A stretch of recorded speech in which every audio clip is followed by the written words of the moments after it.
Hello and welcome to the Hacking State podcast. This is your host, Alex Mershak. With me today is Grant Deaver. Grant is a research fellow writing on energy policy for the Foundation for Research on Equal Opportunity. Grant, welcome to the show. Hey Alex, thanks for having me. I Thank kind of want to. Okay, one thing. My last name is Dever. Just Dever. I apologize for yeah. that. No, it's all good. All right. So Grant Dever. Well, thank you for coming on. I appreciate you taking the time. Today, we're going to talk about your work with the foundation as well as nuclear policy and nuclear energy overall. So before we delve deep into that topic, I just wanted to ask, how did you get started, working on this? I think you sort of took an unconventional path to writing on energy policy. Yeah, very unconventional path. I'll try to give you a medium length version of the story, but essentially, in I have a background in economics and business. That's what I studied in undergrad. Very much think like an economist. Been honing and training those muscles for a long time. And then basically during COVID, I started participating in this online community called indiethinkers.org. I had just published my own little independent book, Lead the Future, Strategies and Systems for Emerging Leaders. And basically the pitch for Indie Thinkers was we're all trapped more or less in our house. It's lockdown. There's not a lot of other opportunities for you to socialize. Now it's a great time to work on cultivating your niche interests, writing online, connecting with other people who are intellectuals, interested in kind of promoting their ideas. Mhm. So I joined that. It's Justin Murphy's community, and then from there, so there's kind of two parts. Like I was going down the Bitcoin rabbit hole at the time, and still, consider myself to be a Bitcoiner. And as I was going down the Bitcoin rabbit hole, I learned a lot about energy. They're one of the, they're people who ultimately get it because they realize how important, access to affordable, reliable power is for their whole enterprise and for Bitcoin to be successful. So that was kind of exposing me to some of these broader ideas about energy. And then as a member of the community, I connected with Emmett Penny, also known as the Nuclear Barbarian. And he had edited Michael Schellenberger's books, particularly Apocalypse Never, and was making his way as a nuclear advocate and researcher in his own right. So basically, it was just we were all trying to publish a lot, reading each other's work, being supportive, sharing kind of tips on how to build a following on Twitter and Substack and these kinds of things. And I was just reading a lot of Emmett's work, and that got me really interested in nuclear. Before that, I'd really only heard of it as like a solution to our energy problems in the context of like the Andrew Yang campaign, because he was Mm. like, oh, we got to look at generation 4 thorium reactors, like everything people are worried about. We've already solved it. We just need to build this solution, whatever. So beyond that, I hadn't really heard of it or heard much about it. It was just solar, wind, natural gas. It's mostly what everyone talked about. Coal is bad. Mm. And then so that got me really interested. And then when I moved to Austin, Emmett and a few of his nuclear friends at the time were organizing these kind of like protests or meetups under the name of Stand with Nuclear. And at the time in Germany and Illinois and Michigan and a bunch of different places, there were activists trying to shut down operational nuclear plants. Completely insane. Behind me is South Texas Project, one of Texas's nuclear power plants. So anyway, I show up at this meeting. They're like, "Hey, this is what we're doing. We essentially want you to organize something. We want a photo op. We want you to educate people. We want email addresses. We don't know anyone in Texas. You're our guy." I had literally just moved here like 3 days before. I didn't really know that many people here. They were like, there's two nuclear power plants, South Texas project and Comanche Peak. They provide about 10% of Austin's power. No one's trying to shut them down. They're great, but we just want to kind of like educate and connect with people. And I was like, yeah, I think I know one guy who's like into nuclear power just because he's like a giant Nixon head. So he's really, big on the project independence. We should build 1,000 nuclear reactors. And then I was like, oh, I know all these Bitcoiners, because I basically tapped into that group as soon as I got here, because there's just such a high concentration of them. And I had basically just been reading about all this stuff and connecting with people online.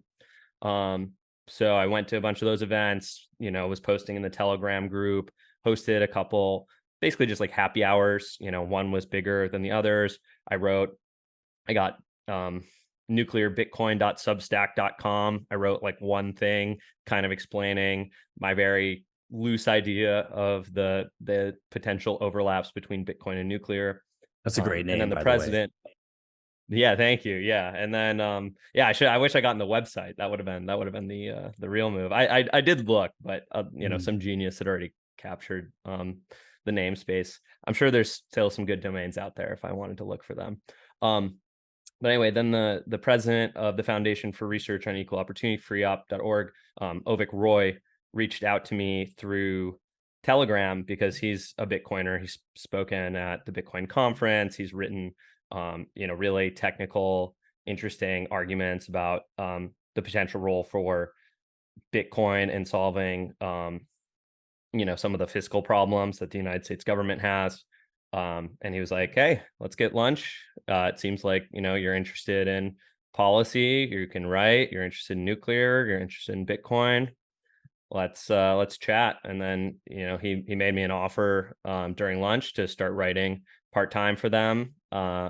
And that kind of just set me further down this rabbit hole of learning, how does the grid actually work? How does any of this work? And basically I was doing that part-time until from November of 2021 through to June of 2023, and then I started full time.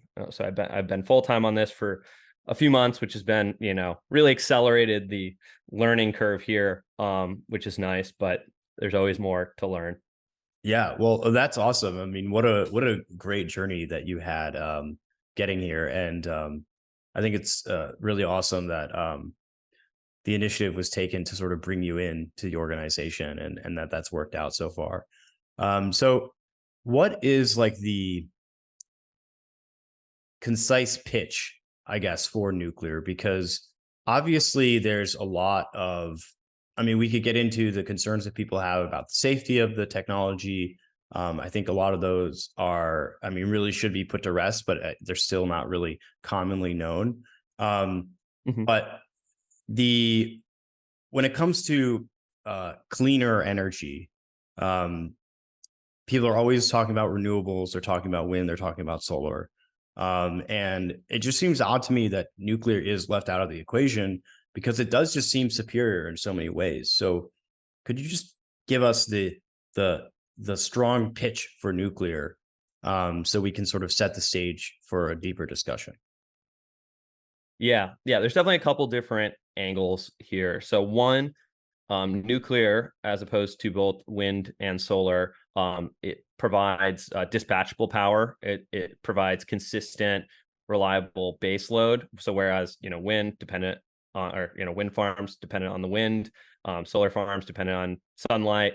So there's intermittency associated with both of those forms of power. Whereas nuclear, as long as it's operational, it can provide a steady amount. Potentially some of the new generation ones can modulate their output more so, but in practice that's not really what's happening right now. And essentially nuclear power, when we were first building the like original plants in the United States, we were paying about $3,000 per kilowatt of capacity, which is cheaper than natural gas with carbon capture at this current moment. So we can have this consistent base load power at a very affordable price. Zero marginal emissions. When everyone says it's like, zero carbon or something like that, it always feels a little disingenuous, because it's like, to produce any of these things, you have to mine them, you have to refine them, you have to build factories, you have to shift things. Like, all industrial processes require a lot of energy, and most of the forms of energy currently are in the forms of fossil fuels. Part of the other pitch for nuclear is that it can generate thermal heat, like the new one, so it can be used for industrial processes outside of just kind of electricity needs. But the biggest, a lot of my work focuses on the grid and making Mhm. sure that the grid is reliable. I know we're going to touch on that with the focus on Texas, because it's very real here. It's not theoretical. And so I think that essentially, kind of my criticism of renewables on the grid, particularly ones in a certain kind of market, like market system that we have, like we have in Texas and exists in California, New York, the Midwest, it doesn't ensure reliability. And we add a lot of complexity as we add more intermittent power generators. Right. And just the grid getting close, like the grid is essentially, in my mind, like the backbone of American prosperity. Like, we understand it, we really gain the most appreciation for the grid when it's not working.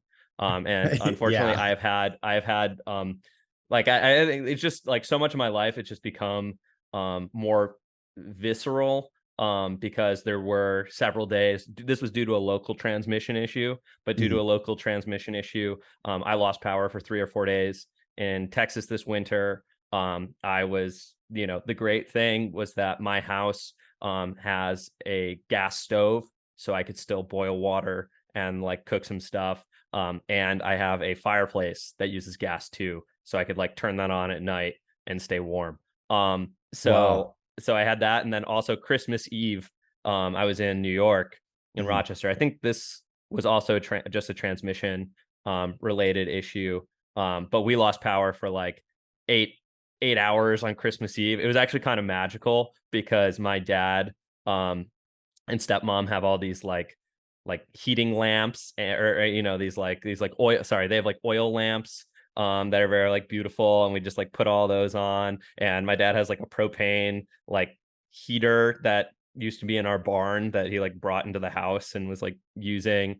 um and then so we're just like sitting like lit by these lamps in front of the Christmas tree, and there's like all the reflections off of that. So that was actually nice, because we were all kind of just like in this like calm state. We like grilled, in the dark, and it was nice, but ate by candlelight. But anyway, but it's still this. I had these visceral kind of experiences of, you know, the power sometimes doesn't work. Mhm. What do you do then? Do you have lamps? Do you have a grill? Do you have a fireplace that runs on gas? Do you have a gas stove? Because if everything's electric, you're at the mercy of whatever non-electric things you have access to.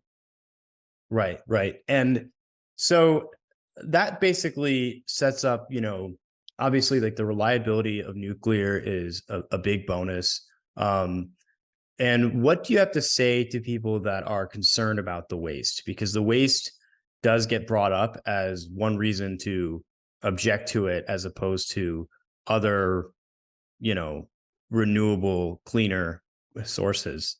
Um, is the waste issue a really big problem, or is that a sort of peripheral concern?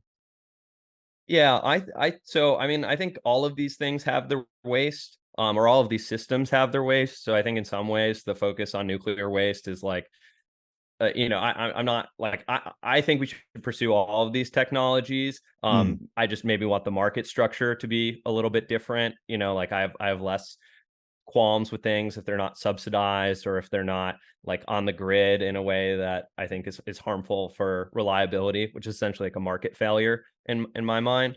Um, but like batteries, for example, like the one of the like a carbon monoxide uh, you know, detector downstairs went off the other day, and I had to go grab it and take it out and pull the 8-volt battery out so we could replace it.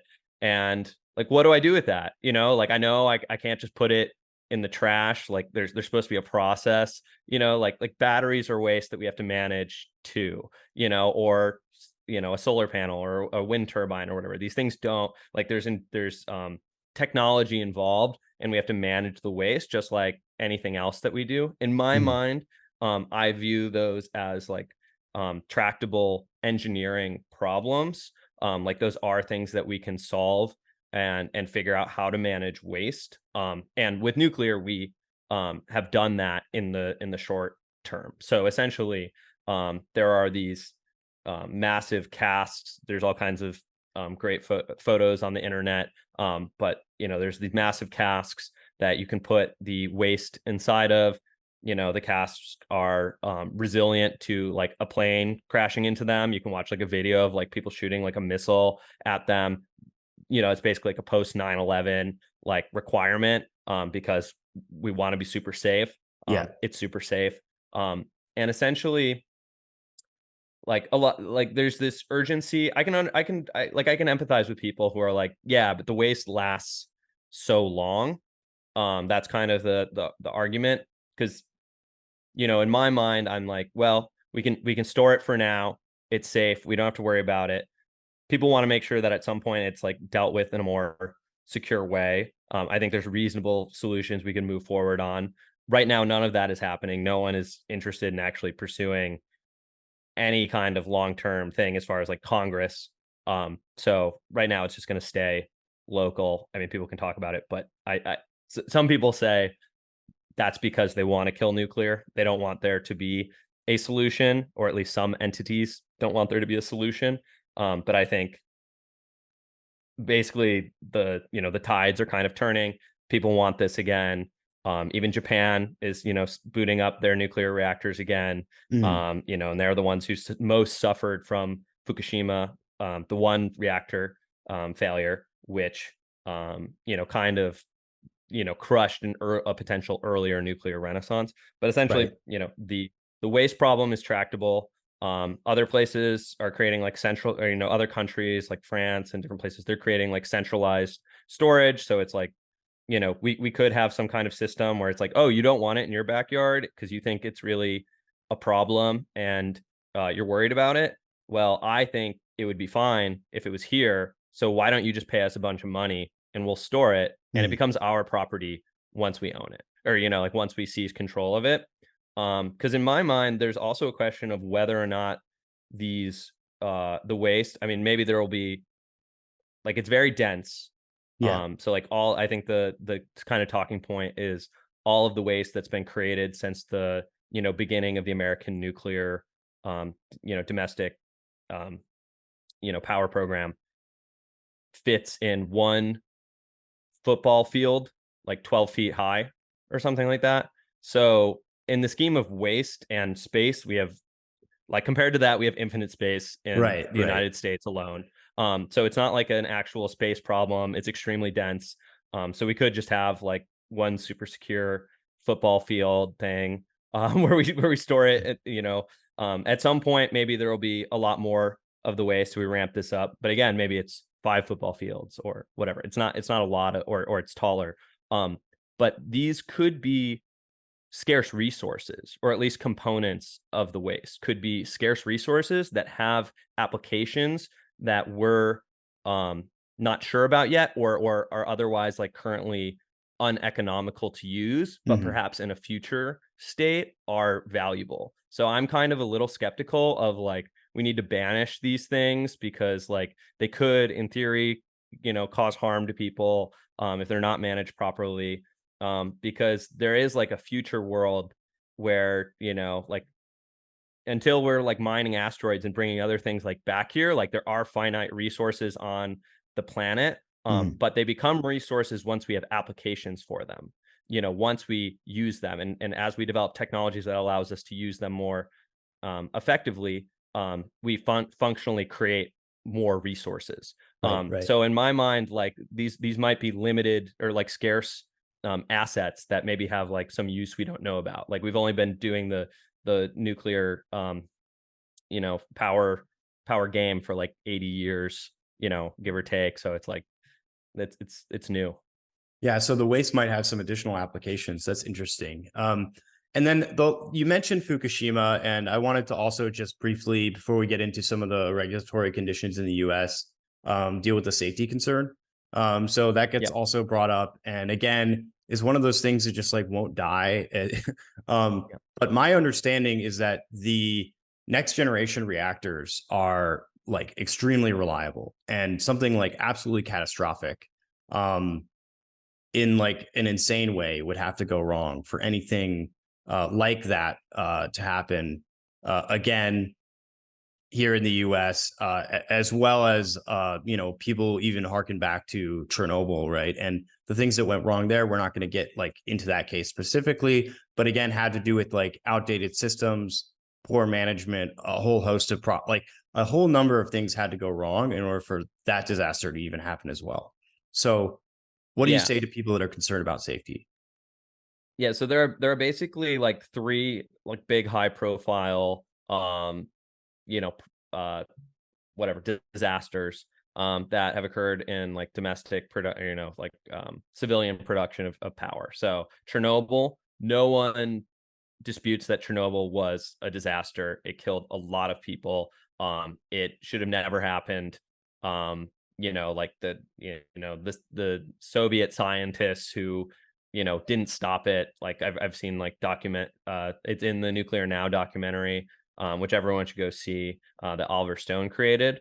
I'm pretty sure it's available for streaming. But some of the scientists are like, yeah, it's like the biggest regret of my life that we didn't like somehow intervene. Like nominally we could have had some influence, and that was just such a disaster, not only for the human loss or lives lost, but also that it became this barrier to the proliferation of nuclear power, with Mhm. all the kind of like consequences of not having that power, and being the costs of other sources of power that we were using instead.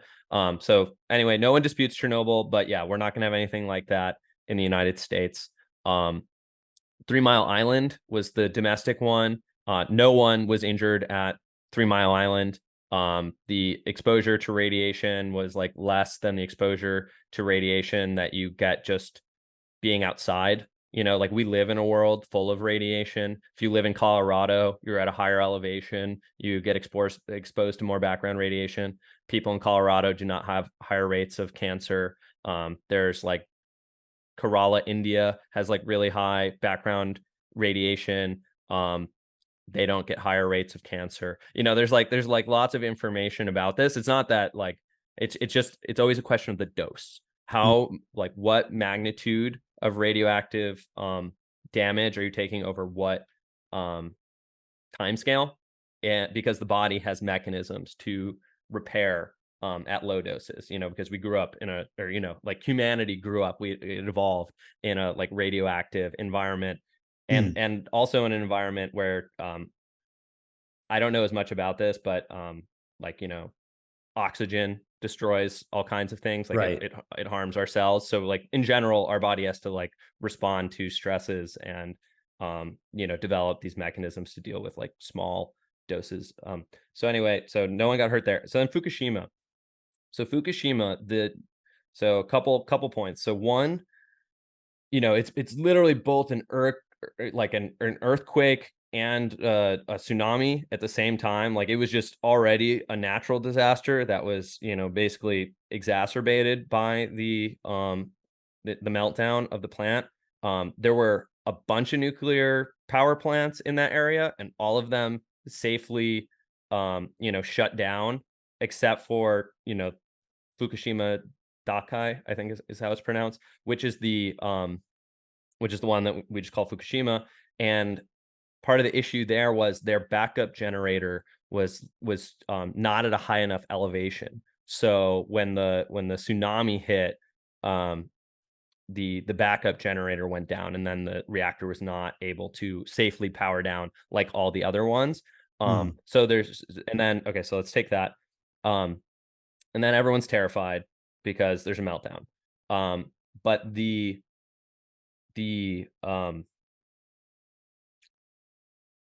like as of now, there's like one civil case where people have sued, um, the Japanese like Pepco, um, for the death of a worker, saying that it was like the exposure to radiation through the disaster led to his death, and there was like a settlement, and they received money. But just for one worker, they were successful in that. But other like there are no reported deaths due to radiation in Fukushima, Mhm. because like you real again, it's about this like dose that you get access to. So in Chernobyl, so much of the problem was that people were they didn't have the systems to actually deal with it. So they were just sending people in like short, you know, um, work shifts to try to manage the waste.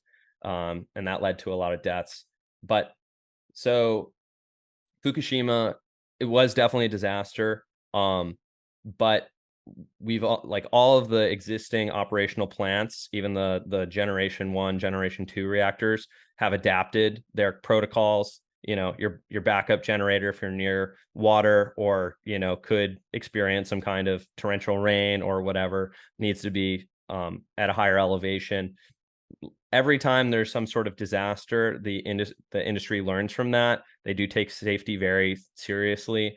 So that uh, I think that in general, like it's just so much safer than people think it is. The nuclear industry itself in the United States has like some of the best, like their workers are like less likely to get injured than accountants. Like they take safety super seriously. Um, like the stats on that are insane. There have been no deaths due to radiation from a domestic power plant inside the United States. Um, there's just like the actual statistics here. Mhm. It is very safe. I understand the fears. I think there are ways to, kind of mitigate those risks. As you said, the different designs are less risky, but also my kind of view on this is I just want reasonable regulation at the federal level, and then I want both like states and localities to decide what they want to do. Like the federal government shouldn't be making it impossible for a state that wants to build a bunch of nuclear plants to do so just because some people somewhere else are afraid. Um, these things are very localized as far as like even if there's a meltdown, like it's very localized. Even with the generation 2 reactor. So I don't think this should be a thing where from the top down we just like default stop it. And I think if we hadn't stopped it and just allowed the industry to continue to innovate and work and had reasonable regulations, no one would be worried about it at all. We'd Yeah. have much cheaper power. We'd have much safer plants. We'd have iterated way more just because if you have a lot of money working on things, you got a lot of smart people to solve problems. So, what are some of the problems that are, impinging on states from the federal level? I know that Vivek Ramaswamy, for example, has called for the Nuclear Regulatory Commission to be abolished. And Mhm. so, are a lot of the issues coming just directly from them? Are there other issues that Congress has to deal with specifically? What does the federal landscape look like? Yeah, so to start, the Nuclear Regulatory Commission basically has a monopoly on the regulation of nuclear power throughout the United States. So well, with the caveat for civilian power, where you're selling it to the grid. So we do have the nuclear navy. We've been using small modular reactors for decades. Inside people live inside these submarines right Mhm. by the reactor. Again, impeccable safety record. Some of the best advocates for nuclear power are current and former members of the nuclear navy. So the DoD does have the ability to approve nuclear reactors for certain use cases. They're also looking at applications of small modular reactors or even micro reactors, smaller ones, for their own purposes, but they can't sell power generated from those onto the grid because then it becomes NRC's jurisdiction. Mhm. Likewise, the Department of Energy can approve demonstration reactors for use, but they also can't sell power. So that eliminate some potential loopholes to build more of the reactors, or to otherwise make it more economical for companies to prototype and build these things directly. So, for all intents and purposes, you have to get the design approved by the NRC. Currently, there's only one small modular reactor design, which has been fully approved. NuScale's Voyager cost them $500 million to get through the process, because NRC is given a budget from Congress, but then they're supposed to recoup all that money, or not all of it, like 90%, I think, through fees that are imposed on the applicants. So it's basically like you pay your lawyers to fill out all the documents, and then you pay for their lawyers to review all of them. I think in 2023 it costs $300 an hour to have one of these things reviewed. They're getting faster, allegedly. I listened to an interview with the chair of the NRC that had some, positive movement. So yeah, I mean, there's different things that I would propose that are more moderate fixes. It's kind of unclear like what the pragmatic thing to do is.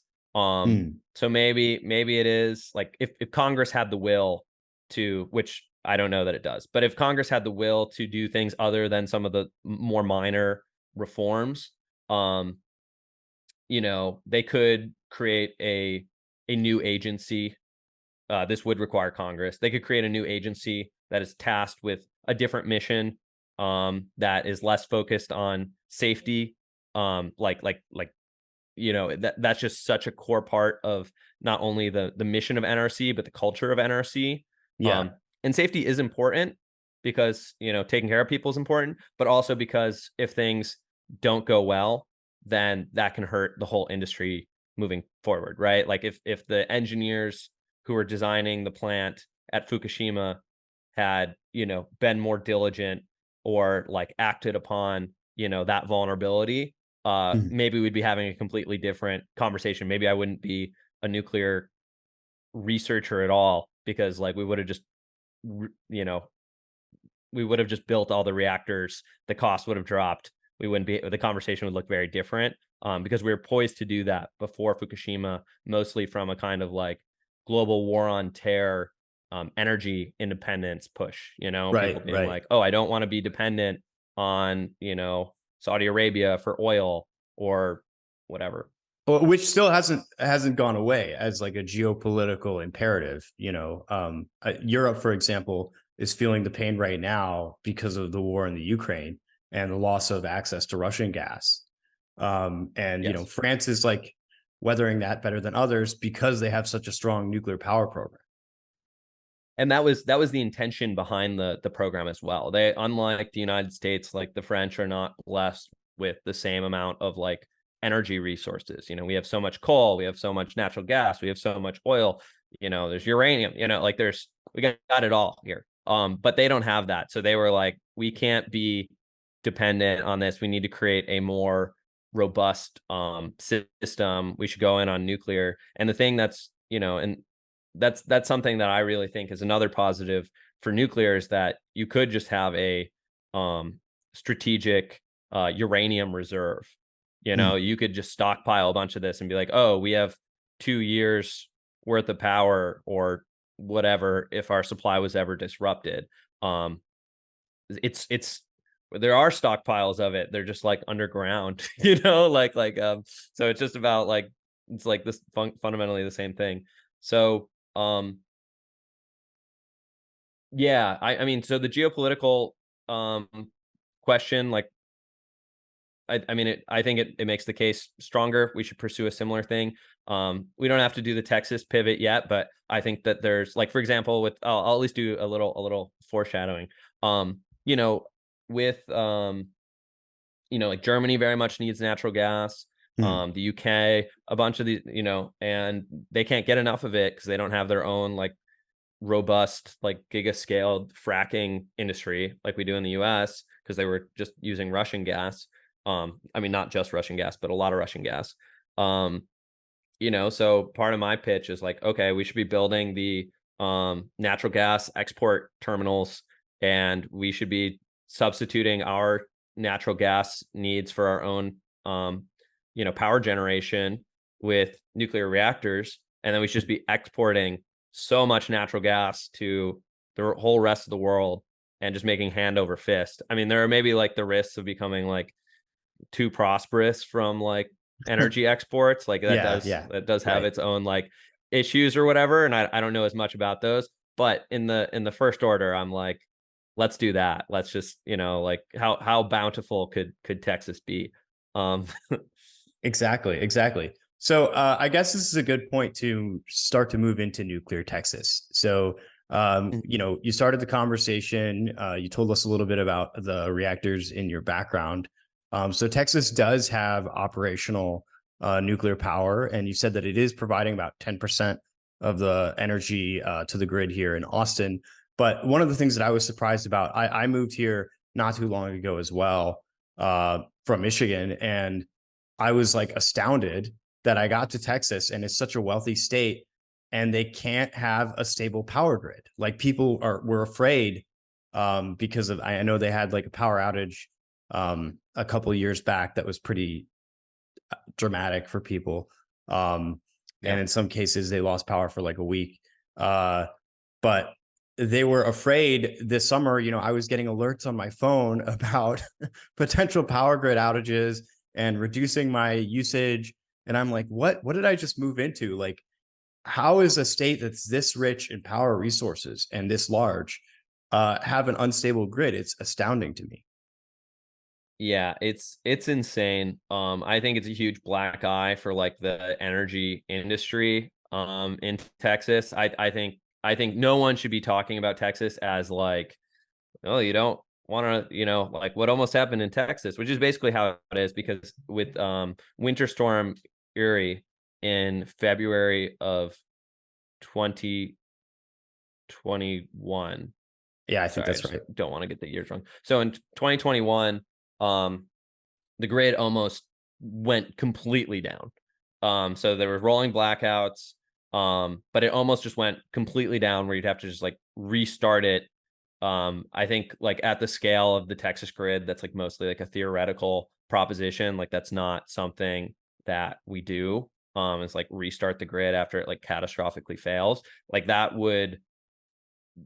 probably would have cost like opportunity cost, like at least like hundreds of billions of dollars is probably like the scale going on there, like tons of like let alone lives that you can't measure in some like dollar value. There were, I believe, like at minimum like 250 people died just Oh from the wow. winter storm, um and like lack of access to power.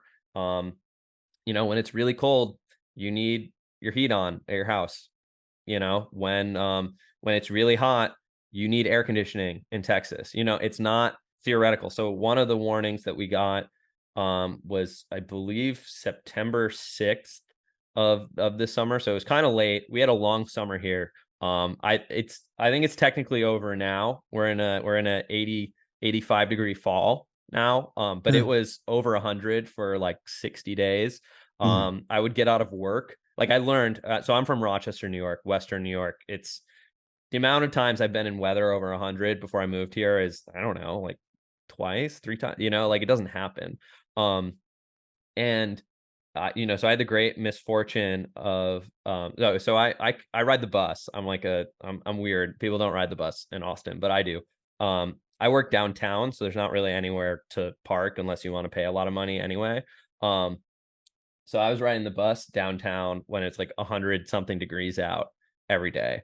And that means sometimes you're waiting for the bus when it's like that. Once you get in the bus, like 100 something degrees when the doors are opening every like 3 minutes, like the AC can't keep up with that. I learned that the marginal difference between it, when it's 79 and then it's 80, like maybe you notice a little bit. But when it's 103 and then it's Yeah. 104, that is actually a big step up. Like you really do feel the difference between that in your biology. And I think it's just because it's like danger, danger, like this is like real heat.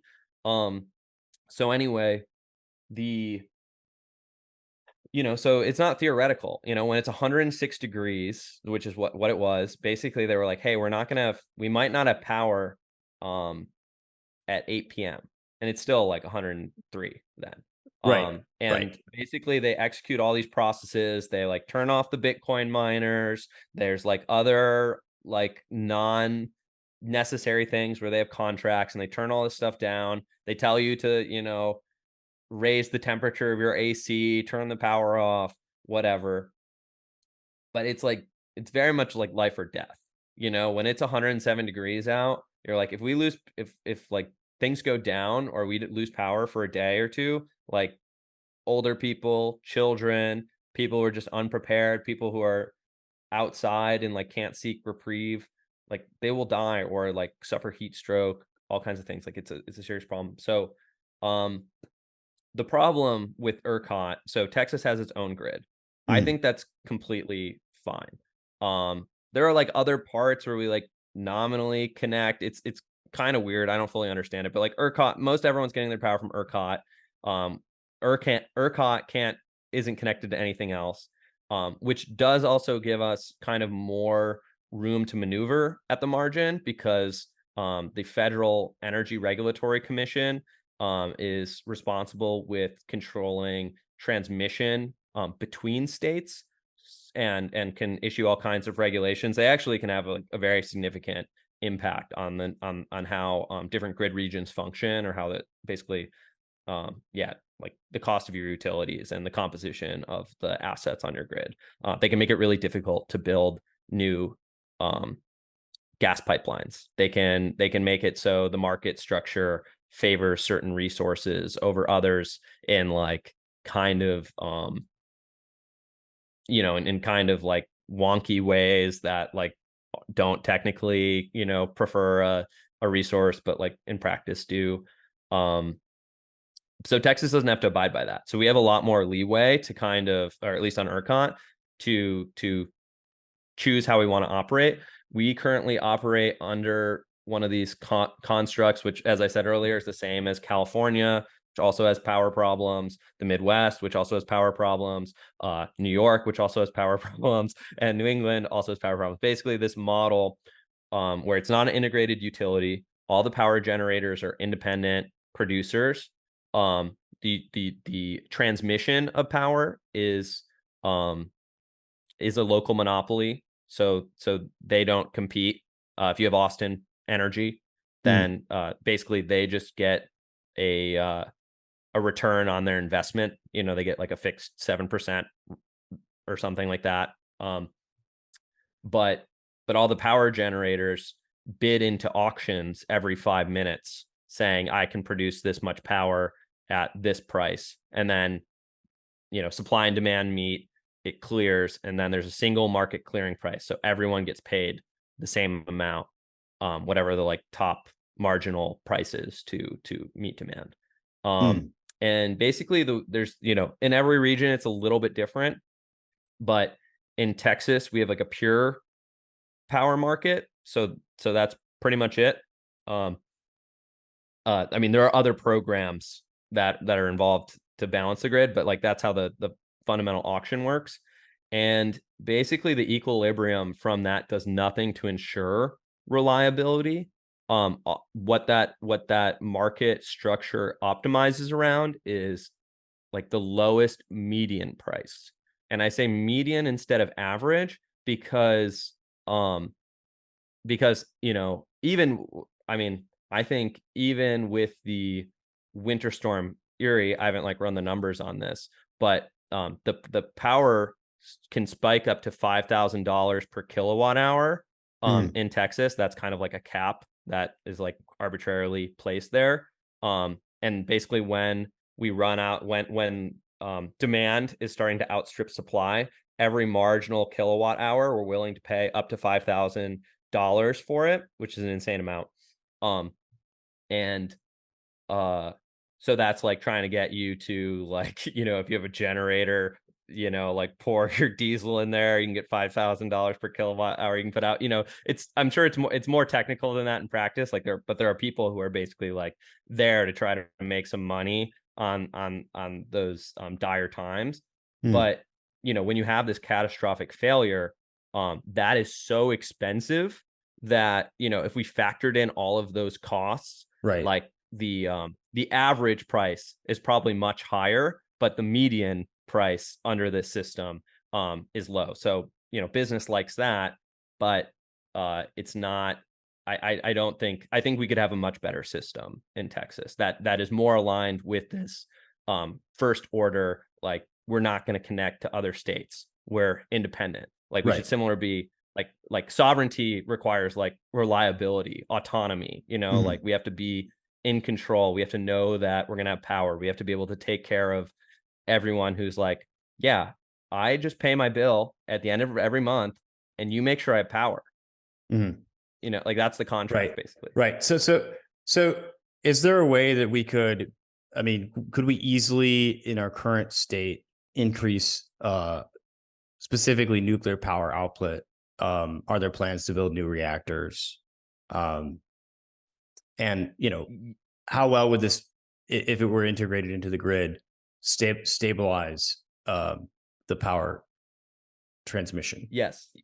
Yeah. So there's a couple different ways. So I know that the Texas Public Utility Commission is looking at how we can get nuclear on the grid now, and they were not doing that before. I do have to like catch up on the specifics of that. One of my friends actually works there, which is pretty cool. So he told me about it first, and then I have the like clip in my like to watch. So anyway, they're looking into it. Um, there's a couple of points here. So one, um, most people are looking, or most of the interest that exists right now is for small modular reactors because the upfront capital costs are much lower. Mhm. So you may be able to get an SMR, some of them for like $100 million or like a bit less than that. Whereas if you want to build like a large light water reactor, it's probably going to cost like I don't know, 2 to 10 billion, like depending on how bad the project goes. I'd hope it costs less, but it really kind of depends. Um, People do think those could be cheaper now, like after the ones in Georgia. Like, we actually built out a lot of the supply chain and labor and things like that we could actually deliver much cheaper ones, but there's no appetite for that right now because you'd have to sell that to a utility most likely, unless like a very large tech company wants to buy one, because no one else really has the like cash and energy needs to justify something like that. So most of the interest is in small modular reactors. And then there's only one design that's been approved by the NRC.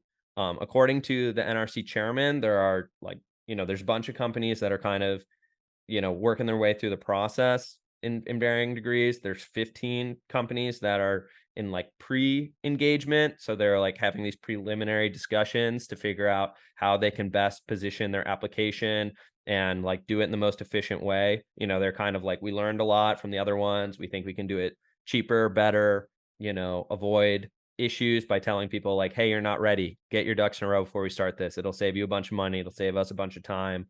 Mhm. We have more work than we can get done. you know like, let's have that conversation before everyone starts spending money. um so some of it's like preparing for once there are more approved, and once there's like more of an industry here. There's a couple different kind of tax credit and basically federal incentives that are leading to um or like encouraging some of the interest in this. So one, there's an advanced, I think it's called like an advanced nuclear credit, and they get like a certain amount of cents per output. There may also be like an investment tax credit where they get like 30% of the cost or something like that they can write off in taxes. I'm not totally sure on the like the fine print.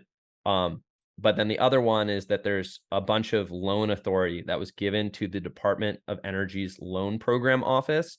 They basically have like $200 billion, 200 something $billion that they can uh offer as debt financing to um for a couple different purposes. One of the purposes is coal to nuclear build out. So you have an old coal plant that was Mhm. basically either just inefficient and no longer profitable, or was kind of like killed by the EPA and like regulations, even though it was like otherwise fine. I'm sure there's a mix of those things.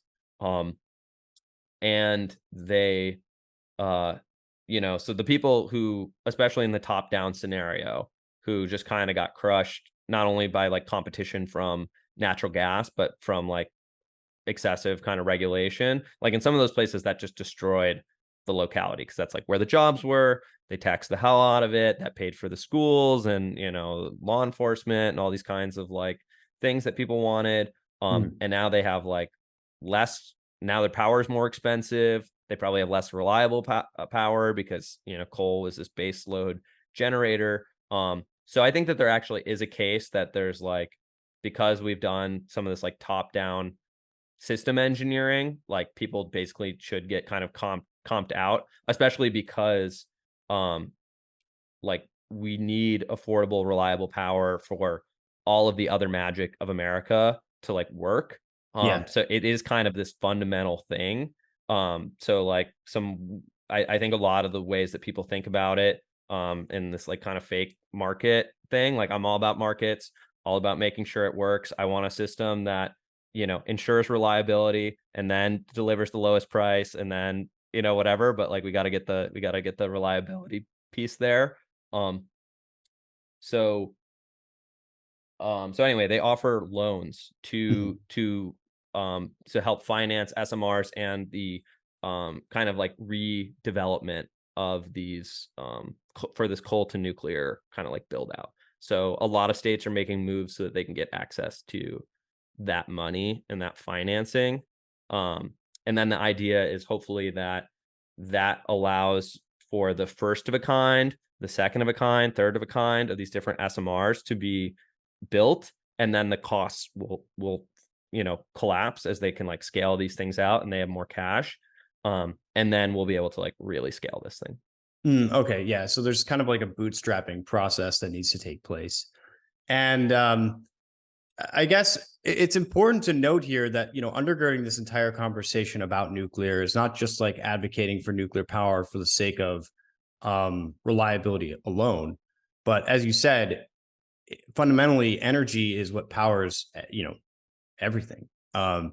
And getting the energy, I think the goal here is to get us to a place where we have cheap, reliable, abundant energy, right? Because Yes. once you have that, once you unlock that, then you can really start to accelerate all kinds of things, whether it's research and development, whether it's just general, conducting business, whether it's like the movement of goods and people. I mean, cheap, abundant energy, whenever humanity has managed to unlock it, whether that be fire or the steam engine, um, or later on oil, you Yeah. get just an explosion of activity and innovation and scientific progress, and it's all because we have access to this. And so, I think it's important to remind people that um, like I don't believe in degrowth. I don't believe in degrowth as an ideology. I mean, we don't need to get like too dogmatic about it.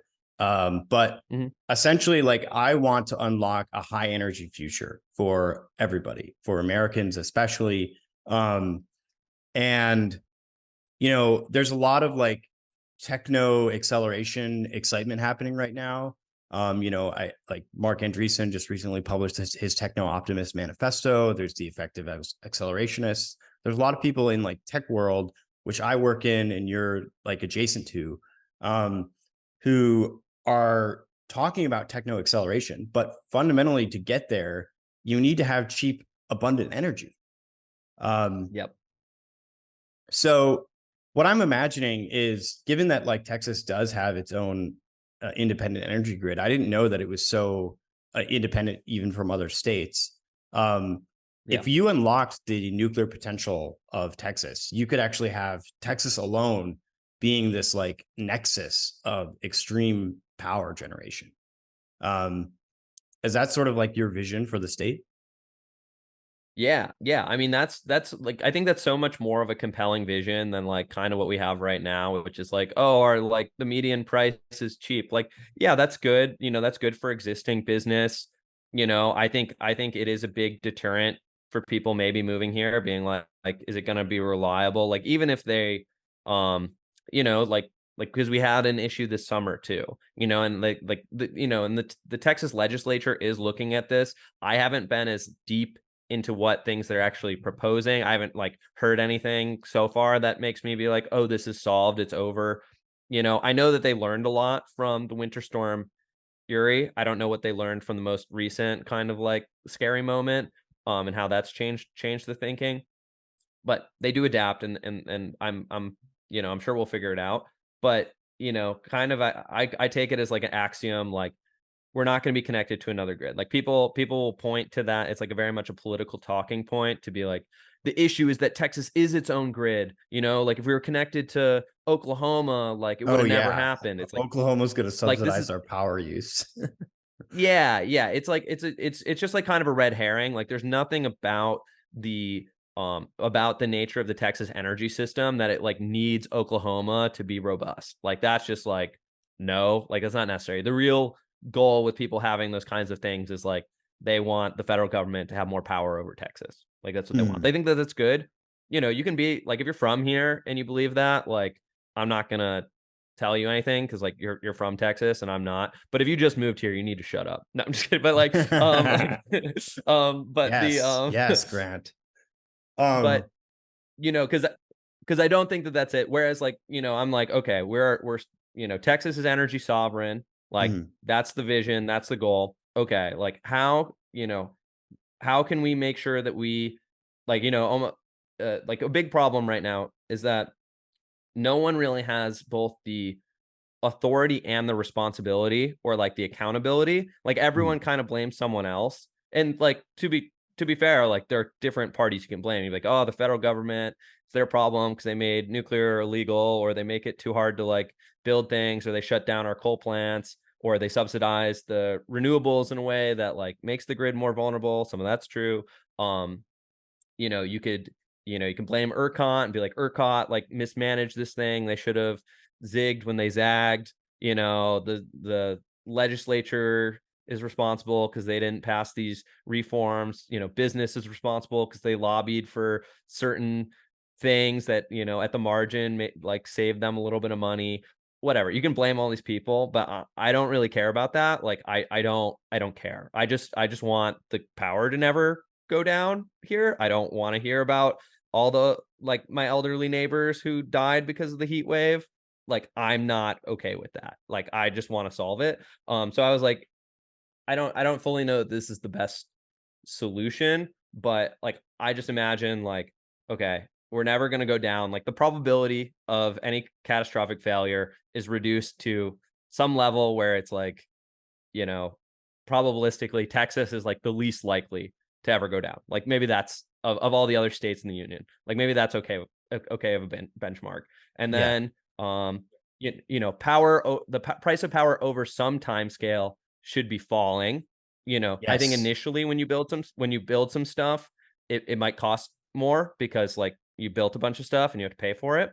And then power consumption per capita should like rise by some measure mhm, over some time. So it's like we're consuming more power, it's cheaper and it's reliable. Like let's just like whatever gets us that, like in a way that's and I think there's probably a bunch of different solutions that could get us that way, but anything that doesn't meet those criteria, I'm not interested in. And connecting to Oklahoma has nothing to do with any of that. right, exactly, exactly. So we're imagining a future where people are using more power while at the same time the price is going down, and that's possible if we make the right moves and if we use the right technology, and you know, making the case that nuclear is that technology. And those things are like that's the way that it's going to happen. Like it's not that the price is going to go down because we're using less of it. It Mhm, is almost always that because we're consuming more of it, because we are building more reactors, because they're hitting economies of scale, because there's specialization, like that's how we're going to get the price to go down while, like that's the only way that it works. And so the exciting things are um well, so there's a couple different uses of power which can accept intermittency, which I think in the short run can help with the build out of some of these things. Like they're very power hungry, and they can accept intermittency, so they can stop their usage and allow that power to flow to the grid more broadly um, to help with reliability concerns. So one of them is Bitcoin. People have talked a good amount about that. We could talk about it. We don't have to. But Bitcoin. The other is LLM training of large language models. A lot of those algorithms can be stopped and paused, and they also require a lot of power. And then another one is actually the production of hydrogen, and like liquid hydrogen for power. Essentially, it's like a kind of like gaseous battery, or liquid battery, I guess. I'm not at all a chemist or like know about hydrogen, but I do in theory like hydrogen because it is a dispatchable form of power. Mm. So if it's on the grid, I really prefer that it's dispatchable until there's no reliability concerns. So let's get into the Bitcoin miners a little bit, because I'm not Yeah. sure like what the scale difference is between something like Bitcoin mining and like LLM training. Like I've done some LLM Mm. training, obviously like on the cloud mostly. I don't have like my own GPU cluster in my apartment, Yeah. but like uh, I imagine that like even with places like Google or AWS or whoever that's training really large models, as a percentage of the whole power supply, I can't see how that would be very large. Um, but maybe I'm incorrect about that. I mean, maybe there's like a ton of LLM training that's like consuming a ridiculous amount of power. I know it consumes a lot of power. I don't know percentage wise how big it is, um, but I know I think they can scale it up a lot. Like I think the demand is really there for them to do more. Um, Yeah.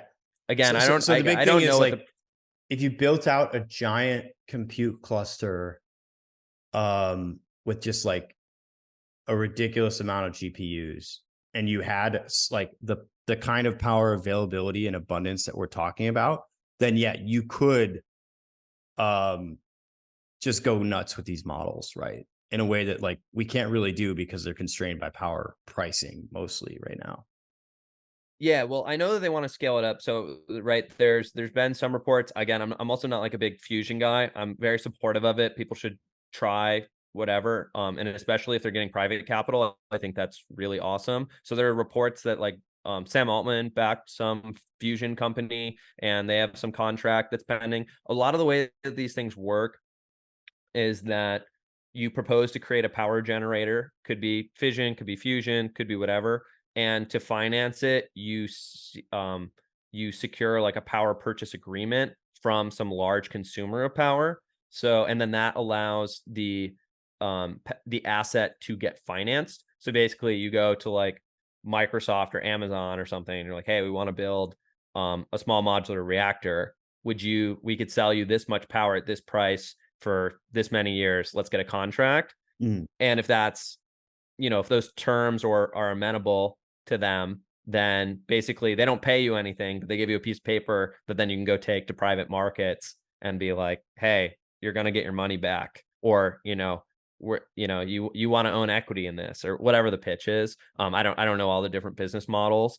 Um, so so I think just at the margin, the demand for that kind of power can help a lot. And especially in this world where there are these like intermittency problems and we do need to, send power back to the grid during these like catastrophic heat waves or, all these things because, stuff just happens. Like, there are issues. That's why it's like, I don't really think we're going to eliminate the risk. I just want to get it down to a much lower level. Like having some kind of concern once a year. Some of that's also obviously like the Austin trauma, as you kind of like alluded to, or like the Texas trauma around these things. But it's like, someone who's a little more statistically savvy than me can, figure out how we can measure that and like compare. And I just want it to be like an order of magnitude lower than it is now. Yeah. Yeah. So the miners, the Bitcoin miners, though, there is a lot of Bitcoin miner operations in Texas. And Yes. they already are like pretty well integrated into the system of we sign a contract for a certain amount of power. We agree to give power back to the grid at certain times, and we pay a certain, price for that. Yeah, they basically get like a discount, or they just get paid when they're told to shut off. There was a big story about it because the large Bitcoin miner, I think it was Riot, but I'm not totally sure, like made more money from the payments from the demand response program than they did from like Bitcoin.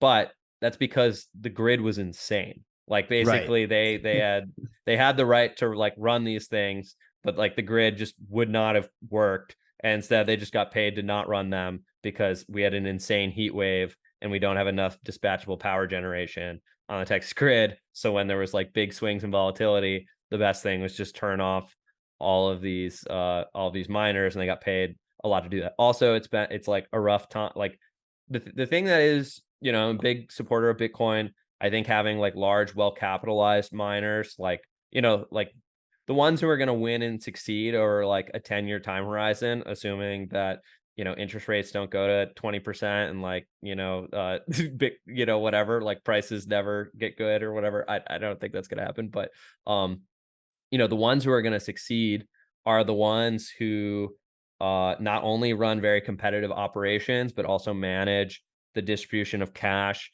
and Bitcoin and their costs in this very like savvy way. And at some point, like you will have like really well capitalized miners Mm, who are reliable customers.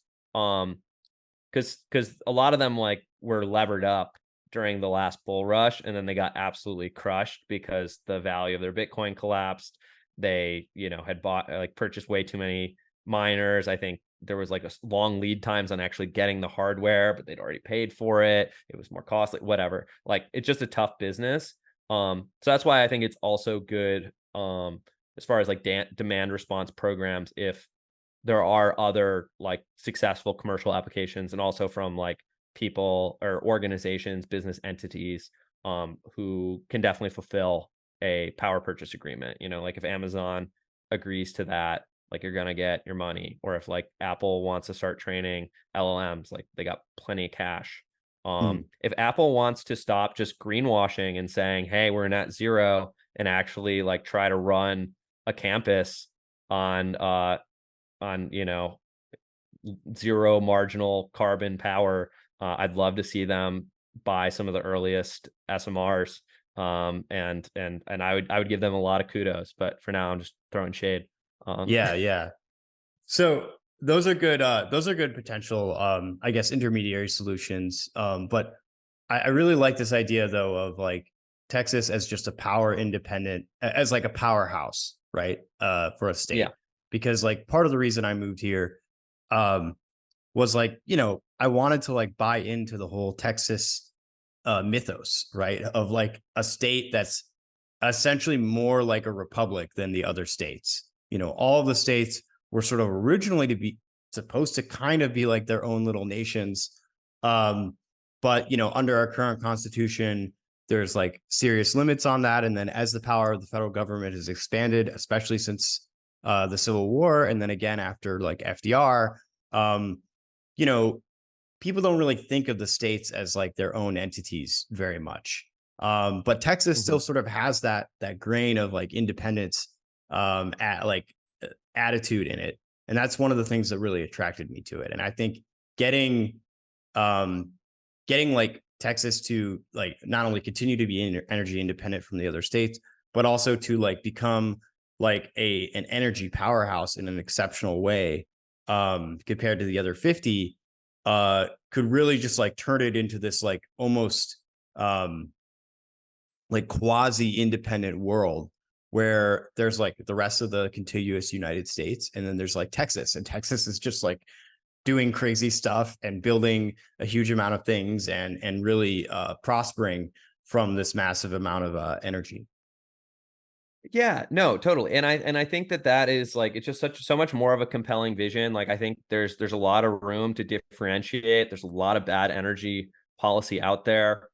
Let's not go off the cliff with everyone else, Like instead, I think you know, Texas, as far as like talent in the space, like, right, I've been working in energy policy like part-time for like 2 years, and then, you know, full-time for like 3 months. Like there are definitely some people in Texas who have like forgotten more about the grid and like, or nuclear power plants or any of these things than like I've ever known. Like we have the talent here. Like I almost think just, you know, what if Texas, you know, Texas needs its own I don't know, maybe there is something. I'm not a Texas historian, but like, right, everyone's like, oh, we need a space race for Yeah. this, or, you know, or whatever, this kind of thing. Like Texas needs like an energy plan, you know, and maybe that like, and it's interesting because Texas is not like, I mean, like Texas is, it's not like a free market thing, like per se. Like that's not its like ideology. I think that like maybe it is a different market system, or just a couple different